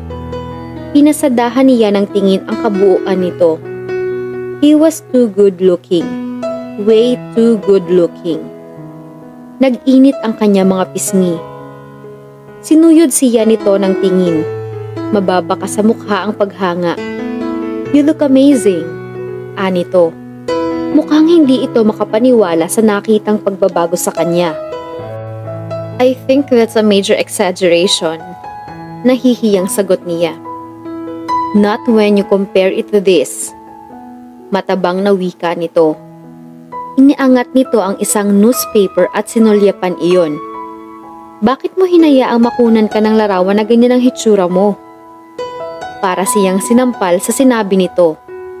Nagtaas siya ng mukha at tinitigan ito. Katatapos ko lang sa surgery niyan. Natural lang sa trabaho ko ang marumihan at mapagod. But as my future wife, kailangan mong i-consider ang image mo. Malay ko bang may photographer pala na kukuhanan ako ng picture kung kailan marumi at pagod ako. Hindi ko na makaharap pang magpaganda para lang sa walang kwentang bagay na yan. Itigil na natin ang usapang ito. Basta ayokong makita ka ng publiko na mukhang basahan. Malamig na sabi nito. Kung ganoon, may malaki tayong problema. Galit na pagsalungat niya. My job is often dirty and I often have to work outdoors. Hindi ko magagawang talikuran ang trabaho ko para lang laging magmukhang isang perfect doll para sa'yo. I'm not asking you to look like a doll. Anito. Tila hindi ito makapaniwalang wala siyang pakialam kung ano man ang naging hitsura niya sa balita. Kung ganoon, bakit kahit 3 weeks pa lang bago ang kasal, pakiramdam ko ginagawa mo na akong isang dress-up doll? Talaga bang feeling mo wala akong mas magandang paglalaanan ng oras ko kaysa pagsha-shopping sa mall at pagpapaganda sa salon? A woman with healthy self-esteem wants to look her best. Pero wala akong nakikitang pagbabago sa'yo. That level of my self-esteem is none of your business. Galit na saad niya. I'm just an ordinary working woman. Inuubos mo ang oras mo sa pagtatrabaho. You haven't got time to be a woman. Sabi mo, gusto mo ng matalino at independent na babae. But you obviously lied. Ang karir ko ang pinakamahalaga sa buhay ko. Akala ko, mas importante sa iyo ang pamilya mo. Para siyang hinampas ng paalalang iyon tungkol sa kanilang kasunduan. Kung pakikialaman mo pati ang trabaho ko, siguradong hindi magiging maayos ang arrangement natin. For goodness sake, maghihiwalay rin tayo pagkatapos ng ilang taon. Bakit mo kailangang idamay ang trabaho ko? Gusto ko rin ng asawang nagpapakita sa akin. Pero nasa trabaho ka maski gabi at kahit weekends. Alam mo kung anong problema rito? Ang gusto mo ay isang asawang pwede mong alilain. Isang masunuring Diyosa na nagpapaganda para lang sa'yo. At ang alam ay mga walang kwentang bagay. You're not being practical. Kiit nito. Ang gusto ko lang naman ay bawasan mo ang oras ng pagtatrabaho mo. Hindi maaari iyon, singhal niya. Ano ba talaga ang gusto mong mangyari? I will buy you a partnership. Marahang sagot nito. Para sa ganoon, mas mapanghawakan mo ang oras sa trabaho. Hindi agad siya nakapagsalita. May point nga ito. Kung mananatili siya sa katayuan niya ngayon, wala talaga siyang sapat na oras para sa ibang bagay. Ngunit hindi niya ito basta hahayaan sa gusto nitong mangyari. Hindi ako makakapayag. Stay away from my job. Galit na pakiusap niya rito. My goodness! You're unbelievable! Hindi mo lang makuha ang gusto mo, binibili mo na agad. Nagbibigay solusyon lang ako sa mga problema. Banayad na wika nito. Right now, it is obvious that you have 3 options. 3 options? Papayag kang bigyan kita ng partnership, papayag kang magtrabaho ng part-time, o iiwan mo ang trabaho mo. Kailangang mamili ka. Sa kalagayan mo ngayon, walang puwang ang maging asawa at maging ina. Pumayag akong magpakasal sa'yo, pero hindi ang pakialaman mo ang buong buhay ko. Huminahon ka. Pag-isipan mo ang mga sinasabi ko. Anito. Of course, you will have to make changes. Hindi. Hindi ako makikinig sa kahit na anong sinasabi mo. Inirapan niya ito at nagtangkang umalis. Hindi na niya makuhang huminahon pa. Kung aalis ka ngayon, huwag ka nang bumalik. Matigas na wika nito. My cousin Steve and his wife are waiting in the next room to meet you at lunch. Natigilan siya. Halos manginig ang buong katawan niya sa galit kaya ikinuyom niya ang kanyang mga kamay. Naisip niya kung paano kaya niya pakikisamahan ang lalaking ito. Huminga siya ng malalim at nag-isip ng ibang bagay. Inisip niya ang kanyang ama at ang pinapangarap niyang anak. Isang sanggol na lalaki o babae, kahit ano basta malusog. At kumalma na uli siya. Obviously, I've taken you by surprise with this. Muli niyang hinarap ito kahit mababa ka sa mga mata niya ang pagkayamot. Mag-isa akong nabubuhay. Malaya akong nagagawa ang lahat ng gusto ko. Hindi ako sanay ng may pumipigil sa akin. Pero kailangan mong mamili at magdesisyon, wika nito. Nakita niyang sumeryoso ang mukha nito. Tila pinag-aaralan nito ang bawat reaksyon at kilos niya. Tila nagustuhan nito ang ipinakita niyang katapangan. Naaasiwa siya sa pagtitig nito. For her, it felt like a disarming caress. Sinubukan niyang humakbang palapit dito at ipagpatuloy ang kanilang usapan para maiwaksi ang init na biglang bumalot sa kanyang katawan. Pag-iisipan ko ang sinabi mo. And make a decision. At gusto mo na magdesisyon ako ngayon? You're so ridiculously impatient. Tinitigan siya nito. Ilang araw na lang bago ang kasal natin. I need your cooperation on this. Tinanguan na lang niya ito. You will move your animal rescue operation to Hemming as well. Bago pa man siya makatutol, ay pinigilan na siya nito. Huwag ka nang umangal. Alam ko namang gusto mong panatilihin ang rescue operation mo. Pero ayokong lagi kang umaalis at malayo sa magiging tahanan natin. Ako na ang bahala sa lahat ng gastos. Malaya kang pumili ng pwesto mo. Sabihin mo lang kung ano ang gusto mo. Kulang na lang ay sabihin nitong, the sky is the limit. Ikukuha rin pala kita ng isang full-time employee para maging assistant mo sa magiging bago mong klinik. Napamaang siya. Natatawa siya dahil hindi niya malaman kung paano niya sasagutin ang mga sinabi nito. Galit pa rin siya rito, pero malinaw na sinasabi nitong wala siyang magagawa sa mga kagustuhan nito. Anything else? Matabang na tanong niya. We will be staying in Bohol for around 6 weeks after the wedding. Kailangan mo ng staff sa klinik habang wala ka. Naging malinaw sa kanya na ito na nga ang nasa driver's seat. Ito lang ang masusunod. Halika't ipakikilala kita kina Steve at Ali. Mga matalik ko silang kaibigan. Nilapitan siya nito at marahang ipinatong ang isang kamay sa kanyang likod upang alalayan siya. Sandaling tinitigan niya ito at nasamyo ang bango nito. Napalunok siya nang tingnan ang mga labi nito. Nais niyang halikan uli siya nito. Alam ko ang gusto mo, sweetheart.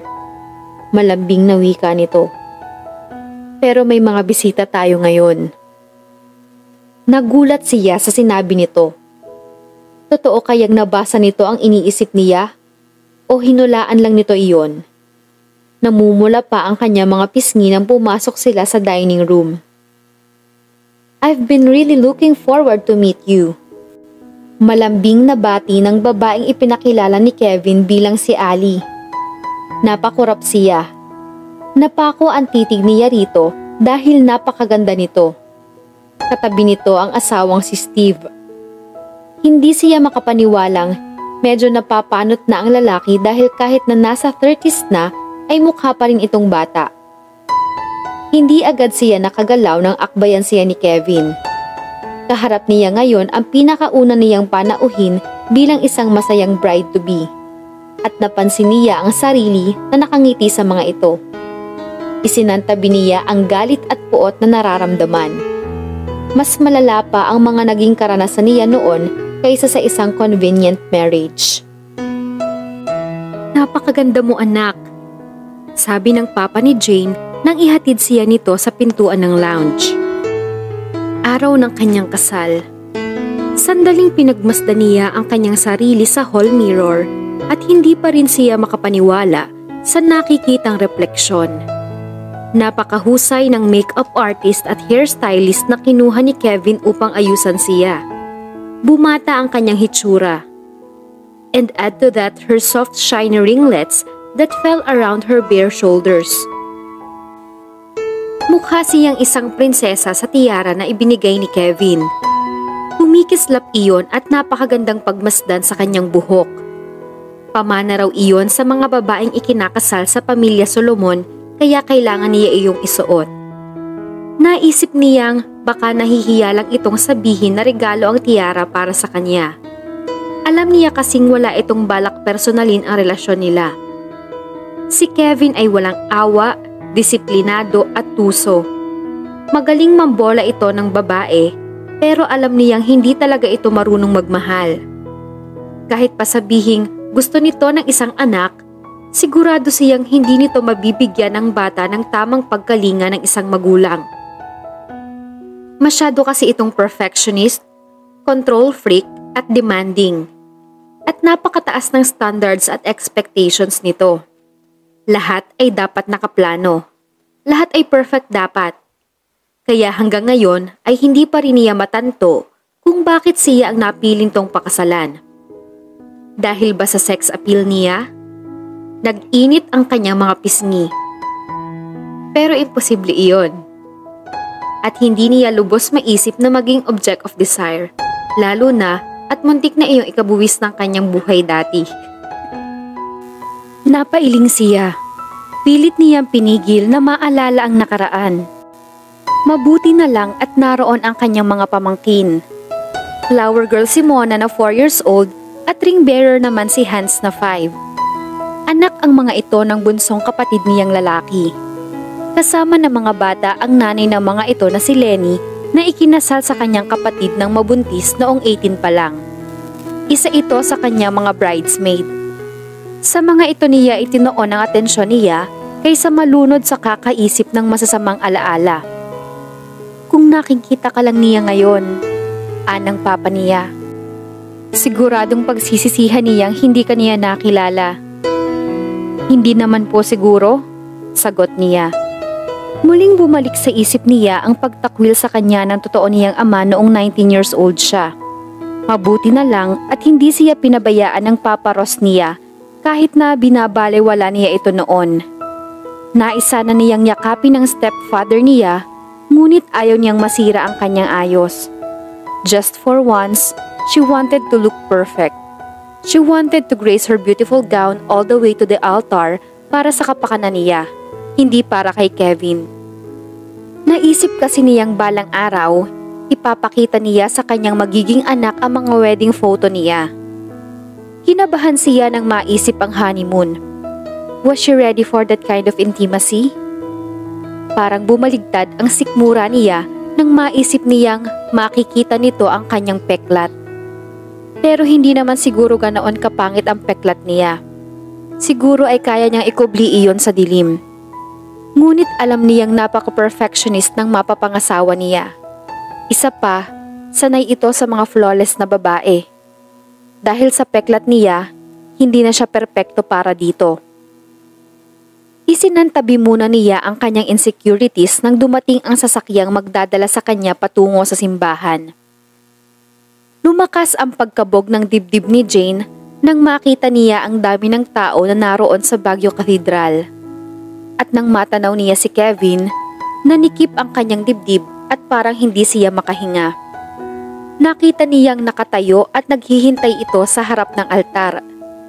Biglang sumagi sa isip niya na sana ay totoo na lang ang kasalang magaganap. Isang okasyon na ang dalawang tao na nagmamahalan ay nangangakong magsasama habang buhay. Hindi tulad ng kasalang iyon na napagkasunduan lamang. Hindi niya napigilan ang pangingilid ng mga luha sa kanyang mga mata. Bigla siyang nalungkot. Napansin niyang siniko ni Steve si Kevin nang masilayan ang pagdating niya. Dagling tumingin si Kevin sa kinaroroonan niya. Tila na kuryente siya nang magtama ang kanilang mga mata. Agad na iniwas niya ang mga mata at tumingin na lang sa paring nasa harap. Nagsimula siyang maglakad patungo roon pagtugtog ng pianista. Nanlalambot ang kanyang mga tuhod, ngunit pinilit niyang ngumiti para sa mga bisitang naroroon. Maiksi lang ang seremonya ng kasal, Hindi tulad ng mga kasal na nadaluhan niya. Bahagyang nanginig ang kamay niya nang hawakan siya ni Kevin para isuot ang gintong wedding ring sa kanyang daliri. Gayunman, hindi pa rin niya inalis ang kanyang ngiti na parang nakaplaster na iyon sa kanyang mukha. "You look amazing in that dress, sweetheart," ani Kevin nang pabalik na sila sa Hemming Hall kung saan idaraos ang engranding reception. "Ako lang ang pumili nito," matabang na pahayag niya. "Ang gusto ng designer mo yung plain at formal, pero hindi ko kasi iyon nagustuhan." "You made the right choice." Napabuntong hininga siya. "Hindi ko lubos maisip na fake lang itong kasal natin." "Pero hindi naman ito fake," kontra nito. "Fake, fake, fake!" Nagsusumigaw ang kanyang isip. Gusto sana niyang isigaw iyon sa mukha nito, pero baka mag-away na naman sila. "Mag-asawa na tayo ngayon at mula sa araw na ito, mamumuhay tayo bilang mag-asawa." Nagusot ang kanyang ilong. A temporary marriage could never feel real. Naisip niya ang annulment nila pagkatapos niyang manganak. Lahat ay planchado na. Ang mga papeles, dokumento, at maging ang mamanahin ng kanilang magiging anak ay nakaayos na. Walang sino mang babae ang makararamdam ni bahid ng romance sa ganoon. Tumiim ang bagang nito. Hindi mo muna dapat isipin ang mga bagay na iyan ngayon. Ni hindi pa nga natin alam kung kailan tayo maghihiwalay. Pero hindi na maalis sa isip niya ang mga susunod na mangyayari pagkatapos ng araw na iyon. She thought about the mechanics of getting pregnant. Paano kung hindi pala sila maaaring magkaanak nito? Kinabahan siya. Isang bangungot iyon. Iyon ang dahilan kung bakit siya nito pinakasalan. Isa pa, gustong-gusto na rin niyang magkaanak. Nahirapan siya sa buong araw na pakikisalamuha sa mga panauhin. Hindi siya sanay makiharap sa mga tao, lalo na at iba-iba ang mga reaksyon ng mga ito sa kasal nila ni Kevin. Halos lahat ng naroon ay hindi makapaniwala. Naisip niyang kung alam lang ng mga ito ang katotohanan, ay tiyak na mananahimik ang mga ito. Lumagok siya ng isang basong champagne. Umaasang kahit paano ay mababawasan ang pagiging mahiyain niya. Ayon kay Kevin, halatang halata siya at hindi raw iyon makakatulong sa selebrasyon. Mabuti na lang at tapos na ang kanilang first dance at speech, kaya wala na sila sa spotlight.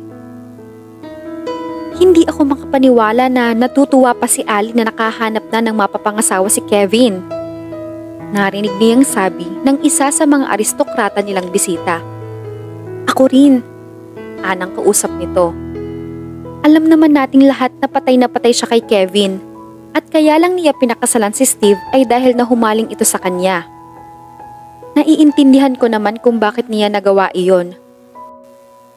2 years niyang naging nobyo si Kevin pero hindi man lang siya inalok ng kasal. Di ba nga, mas matanda siya kay Kevin? Kaya nga hindi na siya nag-aksaya pa ng panahon nang maikasal sila ni Steve. Nag-anak agad." Pero bali-balitang, devastated daw si Kevin nang ipagpalit siya ni Ali sa pinsan niyang si Steve. Natatawang sumagot ang kausap nito. "Can you imagine Kevin being devastated over a woman? Kung mahal niya talaga si Ali, he should have married her when he had the chance. Most men would consider a woman like Ali a keeper. As you can see by his choice of bride, though Kevin is not most men." Natatawang sagot ng isa. "Granted she's got the looks, pero walang nakakaalam kung saang lupalop na pulot ni Kevin ang babaeng yun. Paano naman natin malalaman? Tagapangalaga nga raw yun ng mga kabayo ni Kevin." Agad na lumayo siya sa kinaroroonan ng mga ito nang siya na ang pinatutunguhan ng usapan.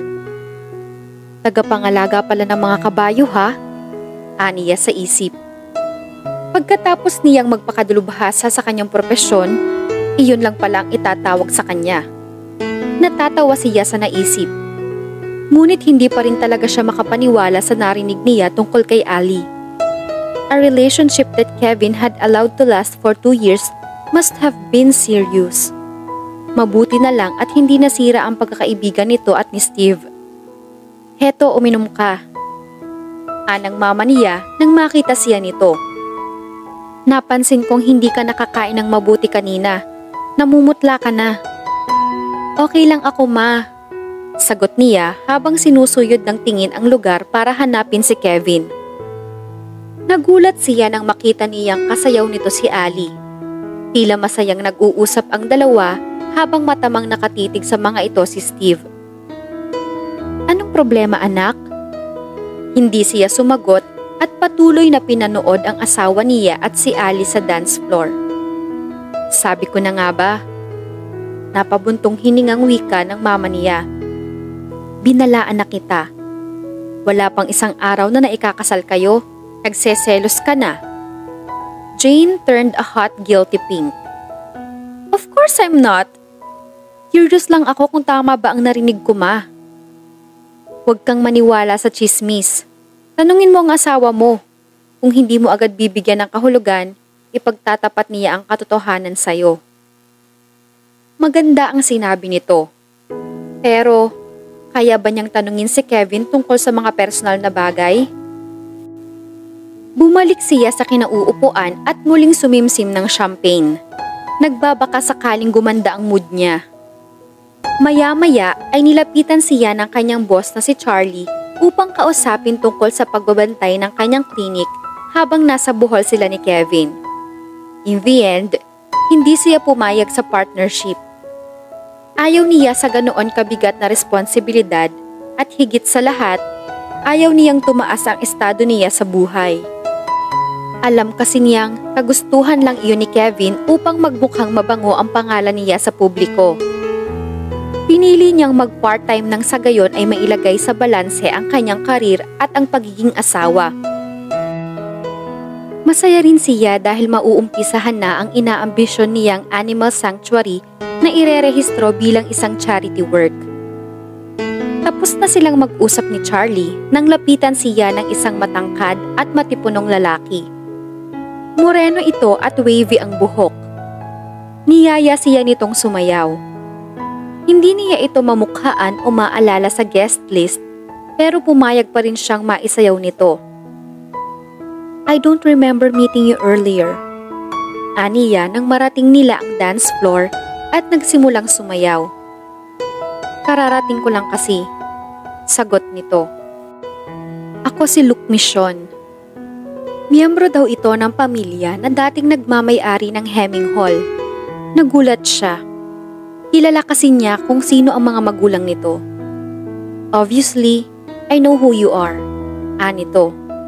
Ikaw ang anak ni Daddy na hindi niya matanggap dahil sa takot na mapahiya at masira ang pangalan ng pamilya niya sa publiko. Muli niyang ikinagulat ang sinabi nito. Hindi ko alam na alam niyo pala ang tungkol sa akin. Narinig ko kasing nag-aaway sina Daddy at Mami noon dahil sa'yo. Bata pa lang ako noon. Galit na galit si Mami nang malaman niya ang tungkol sa'yo. Hindi ko maintindihan na ipanganak na ako bago pa man sila ikasal. Actually, they were dating at the time you were conceived. Casual na sabi nito. I was warned to secrecy about you. Dagdag na bulong nito. Hindi ko lubos maisip na ganoon pala ako kaimportante. Mapait na sabi niya habang inaalala ang isang beses na pagtatangka niyang makilala ang tunay niyang ama. Kilalang politician si William Mission. Natural, big deal dito ang pagkakaroon ng illegitimate na anak. Lahat ay ginawa nito upang itago ang tungkol sa kanya at sa kanyang ina na nabuntis nito noong college pa lang ang mga ito. Sinulatan pa siya nito na huwag lalantad sa publiko. At ang masaklap pa, nalaman niyang gusto pala siya nitong ipa-abort noon. Matagal na akong curious tungkol sa'yo. Ikaw lang kasi ang kapatid ko. Pagpapatuloy ni Luke. Tama ang hinala ko. Kamukhang kamukha mo si Daddy. Kahit na hindi mo naman na ang katangkaran niya, litaw na litaw pa rin na isa kang misyon. Napamaang siya sa sinabi nito. Unti-unti ay naibsan ang tensyon niya. Napangiti siya nang maisip niyang Nag-abala pa itong pumunta sa kasal niya. Wala akong matanda ang imbitadong misyon sa guest list. Kilala ng asawa mo si Daddy. Kontentong-kontento si Daddy nang bilhin ng asawa mo ang Hemming Hall dahil sa dami ng koneksyon ni Kevin sa business world. He was very shocked when he learned na ikaw ang mapapangasawa ni Kevin. Kaya nag-isip na lang sila na magandang alibay ni Mommy para maiwasan ang pagpunta nila rito. Walang alam si Kevin tungkol sa totoong family background ko at wala akong balak ipaalam iyon sa kanya. Naiintindihan kita. May mga sikretong dapat talagang ibinabaon na lang sa limot. I don't see the point of treading on anyone's toes now. Nakuha nito ang ibig niyang sabihin. Maya-maya ay tumigil sila sa pagsasayaw at nagkwentuhan na lang sa isang tabi. Magiliw na sinagot nito ang lahat ng mga katanungan niya. Isa raw itong law student tulad ng lolo at daddy nito. Ito raw kasi ang dapat na magpatuloy sa family tradition ng mga misyon. Nakita niyang sinilip siya ni Kevin. Kasayaw pa rin ito si Ali. Matamang tumitig ito kay Luke nang mapansin nitong masaya ang kanilang pag-uusap. Nakita niyang sumimangot ito. Mukhang hindi nito namukhaan si Luke. Agad na nilapitan siya ng kanyang ina pagkatapos na lang mag-usap ni Luke. Anong pinag-usapan niyo? Tumawa siya. Kilala niya ako, Ma. Alam niyan tungkol sa akin. Nagulat nga rin ako at napakabait pala niya. Hindi magugustuhan ng pamilya niya ang pakikipagkaibigan mo sa kanya. Hindi ko na yun problema, Ma. Aniya at muli siyang sumimsim ng champagne. Mag-ingat ka sa ginagawa mong yan, Jane. Times have changed, Ma. Hindi na kilala ang mga misyon ngayon. Hindi na sila ang nagmamay-ari ng Hemming Hall. Nang mga sandaling iyon, ay muling lumapit sa kanya si Luke at nagpumilit na ipakilala niya ito sa kanyang ina bago siya naman ang ipinakilala nito sa mga kaibigan nito. Mabuti na lang at may epekto na sa kanya ang champagne kaya naging madali sa kanya ang makipagkilala. Maya-maya, habang masaya siyang nakikipagtawanan sa mga kaibigan nito, ay biglang lumapit si Kevin at masungit na iniabot ang kamay sa kanya. Nagulat siya sa inasal nito. What was that all about? Naiiritang tanong niya rito nang makalayo sila sa grupo ni Luke. Kailangan na nating magpaalam. Pero bukas pa ang alis natin papunta sa Bohol. Aniya. It's after midnight and our guests are beginning to leave. Hindi mo siguro na malayan dahil sa paglalandi mo, hindi ako si Cinderella. Aniya. Hindi niya namalayan ang oras, hating gabi na pala. Pero ikinagalit niya ang sinabi nito. At hindi ako nakikipaglandian. You've been flirting like mad with Luke Mission for the past hour. Naririnig ko pa nga ang pagtawa mo kahit naroon ako sa dance floor. Sa galit niya ay muntik na niyang masabi rito ang totoo. Pero napigilan niya ang kanyang sarili bago pumando mula sa bibig niya na half-brother niya si Luke at lubos na ikinatuwa niya ang mabuting pagtrato nito sa kanya. But she didn't owe Kevin any explanation. Pinakasalan nga niya ito pero hindi ibig sabihin niyon ay ipagtatapat na niya rito ang kanyang mga sekreto. At ayaw niyang malaman nitong nabibilang ang totoo niyang ama sa mga aristokratong tulad nito. Ang stepfather niyang si Ross ay lubog sa utang. Ano na lang ang mangyayari sa kanya kung malalaman pa ni Kevin na itinakwil siya ng tunay na ama niyang si William Mission? Ang sarap kasing tumawa. I've not been in much of a laughing mood recently. Aniya habang nahahapon na humahabol siya sa mabilis na pag-akyat nila. Humiling ito. Kapansin-pansin ang paglalandi mo. Binuksan ito ang pinto ng isa sa mga kwarto sa second floor ng Hemming Hall at bumungad sa kanya ang napakaluwang na kwarto. Puno iyon ng mamahaling antik at makakapal na kortina sa mga bintana. Napanganga siya.